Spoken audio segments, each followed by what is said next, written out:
Hello दोस्तों, मैं अविनाश कुमार चौधरी आप सभी का स्वागत करता हूं आपके अपने यूट्यूब चैनल पर। साथियों, जैसा कि मैंने आपको बोला था कि आरआरबी एनटीपीसी के रिगार्डिंग समय समय पर जो भी इंफॉर्मेशन होगा, जो भी मुझे लगेगा कि ये सही है तैयारी के टर्म में, तो वो चीज़ मैं बताने के लिए आता रहूँगा। साथियों, कुछ कुछ चीज़ें हैं जो बार बार उठ के आ रही हैं, जैसे कौन सा सेफ जोन है, किस जोन में कम कंपटीशन होगा, किस जोन से भरना चाहिए।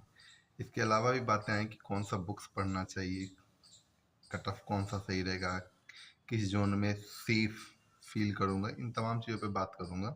पहली बात मैं बात कर लूँ तो कहाँ से फॉर्म भरना चाहिए। मैंने जैसे कि पहले ही वीडियो में आपको मैंने बताया था कि आप उस बोर्ड से भरें जहाँ का लोकेशन आपके जॉब के एंगल से फेवरेबल लगे, जहाँ पे लगे कि आप जॉब कर सकते हो। हाँ, कभी भी ये सोच के मत भरना कि जहाँ से भी आप भर रहे हो तो उस शहर में ही आप रहने वाले हो। उस बोर्ड के अंदर आने वाले तमाम स्टेशन कहीं पे भी आपकी जॉब हो सकती है। ठीक है। साथ ही साथ ये भी मैटर करता है कि आप किस पोस्ट को प्रेफर करते हो, किस पोस्ट को इमेजिन करके फॉर्म भरते हो, उसकी वहाँ पे कितनी वैकेंसी है वो भी आप मायने रखता, तो वो भी देख लेना। एक डिसेंट सी वैकेंसी होनी चाहिए, ऐसा नहीं कि जहाँ पे 2-4 वैकेंसी है आप वहाँ से भर देते हो। अब देख लो कि आप कंपटीशन में कहाँ स्टैंड करते हो, उसके अकॉर्डिंग कहाँ पे सीटें हैं, किस पोस्ट में आपकी रुचि है, उसकी वैकेंसी कहाँ पे है, ये तमाम चीज़ें नज़र में रखते हुए आप फॉर्म फिल करेंगे। बाकी रही बात कंपटीशन की, तो थोड़े बहुत 19-20 तो होंगे दोस्त। जैसे कि आपको पता होगा, किसी जोन से बच्चे ज़्यादा भर देते हैं, किसी जोन में कम भरते हैं, किसी जोन में कंपटीशन। मतलब अब यहाँ पे ऐसा तो है नहीं कि जितने बच्चे फॉर्म भरते हैं वो सभी के सभी कंपटीशन में होते ही हैं, बहुत सारे तो ऐसे ही फॉर्म भर देते हैं।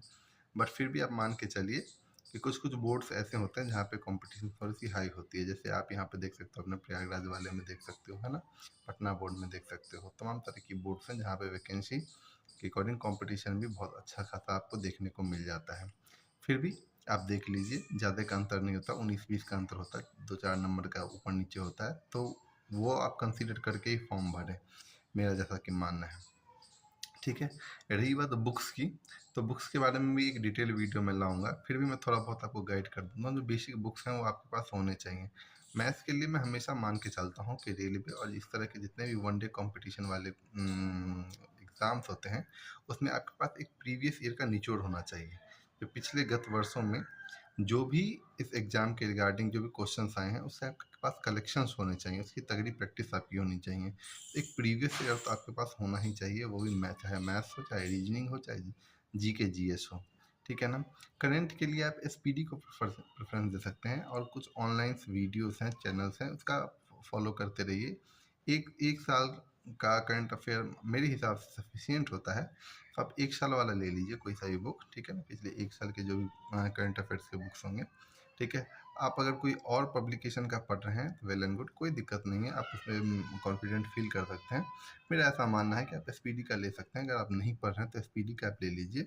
साथ ही साथ आप एक कोई यूट्यूब चैनल को फॉलो कर लीजिए जहाँ पे करंट अफेयर डेली वाइज या मंथली वाइज एक बार आप रिकैप उसका देख सकते हैं। ठीक है।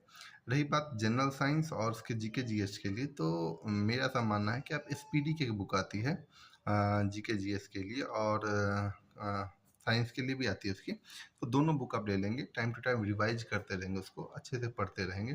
साथ में एक लूसेंट की बुक रखें, लूसेंट जनरल नॉलेज की बुक आती है, आप उसको रखें, उसको अच्छे से पढ़ें, और एसपीडी की किताब को भी फॉलो करें।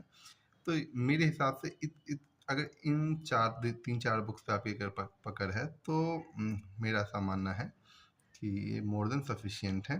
ठीक है। साथ ही साथ प्रैक्टिस सेट आप अभी नहीं भी लगा रहे हो तो कोई दिक्कत नहीं है। अब लेकिन जैसे ही एग्ज़ाम की कोई नोटिफिकेशन आ जाती है, तो आप डेली एक एक प्रैक्टिस सेट लगाना शुरू कर दीजिएगा। अभी आपको लगता है कि आप बूस्टअप करना चाहते हैं अपनी तैयारी की, जो काफ़ी टाइम से तैयारी कर रहे हैं, तो आप वीकली या वीक में 1 से 2 मॉक टेस्ट दे सकते हैं, लेकिन उसको एनालाइज ज़रूर कीजिएगा कि कहाँ पे आपके नंबर कट रहे हैं, कौन से टॉपिक्स ऐसे हैं जहाँ पे आप फंस रहे हो। ये तमाम चीज़ों पे मैं बाद में भी बात करूँगा, लेकिन बेसिक चीज़ें ये हैं, इस पे आप विशेष रूप से ध्यान दीजिएगा, है ना। बहुत बच्चे अभी से पूछने लग जा रहे हैं कि कट ऑफ क्या जाएगा, कट ऑफ क्या जाएगा।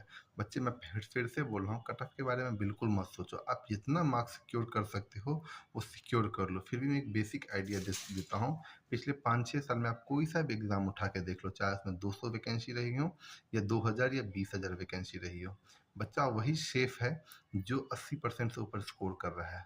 तो आप कोशिश करें कि आपके मार्क्स उसके आस-पास जाएँ। आप उससे भी ऊपर आप ला सकते हो तो बिल्कुल लाओ।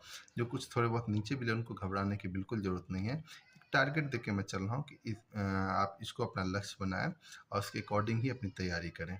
बाकी बीच में जो भी चीज़ें होंगी मैं छोटे-छोटे क्लिप के थ्रू आपको गाइडेंस करता रहूँगा। बाकी आप अच्छे से तैयारी कीजिए, अच्छे से पेपर के लिए प्रिपरेशन कीजिए। धन्यवाद।